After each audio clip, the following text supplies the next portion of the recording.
My book of the week is The Wake-Up Call: Why the Pandemic Has Exposed the Weakness of the West and How to Fix It, by John Micklethwaite and Adrian Woolridge. As someone who has written a big book on what the world will look like after COVID, I probably shouldn't recommend somebody else's book, but I'm going to do it anyway. This is really a superb examination of the political and economic changes that should be ushered in by the pandemic. But since I mention it, you can also go to cnn.com/Fareed for a link to buy my book on the same topic. And now for the last look.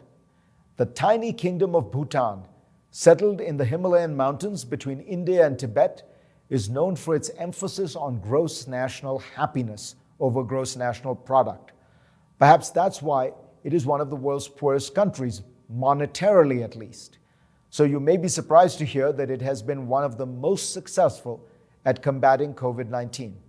When the pandemic began, the country seemed ill-prepared and vulnerable.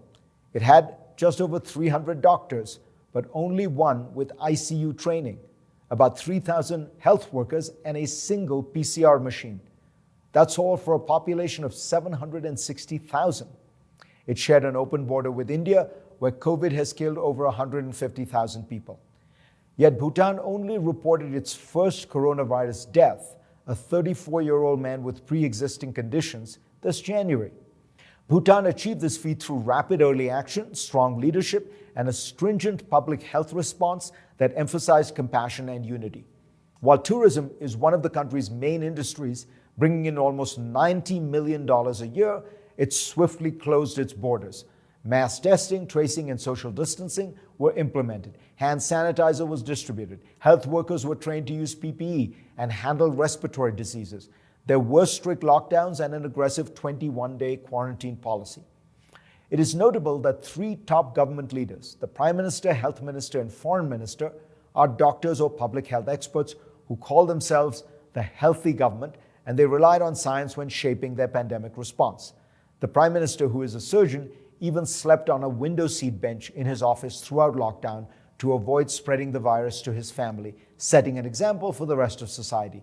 The king also played an active role, visiting the front lines and fostering a sense of cohesion. In many respects, Bhutan is a lesson in preparedness, prevention, and detection. Even before COVID-19, Bhutan, working with the WHO, was preparing for a virus-borne emergency.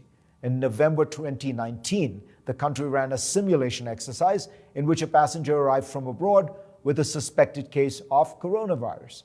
In January 2020, shortly after hearing of a mysterious virus outbreak in China, the country began screening arrivals at the airport and drafting a national response plan. From the first COVID case to emerge, a 76-year-old American who fell seriously ill, the country mobilized tracing and quarantining about 300 suspected contacts in just 6 hours. Bhutan is not alone in mustering its comparatively small resources for a more powerful response to the pandemic than the US and other wealthy countries. As Madeline Drexler notes in The Atlantic, Vietnam, Rwanda, and Senegal have all been more effective at suppressing COVID-19. All had similar policies of quick and early preventative action after prior experiences with epidemics. Perhaps it's time for us to learn from countries like Bhutan, to promote trust in government, focus on communication with the public, to take care of our whole society by providing better social and economic support, to work on preparedness and prevention in public health, and to address this crisis as a unified nation.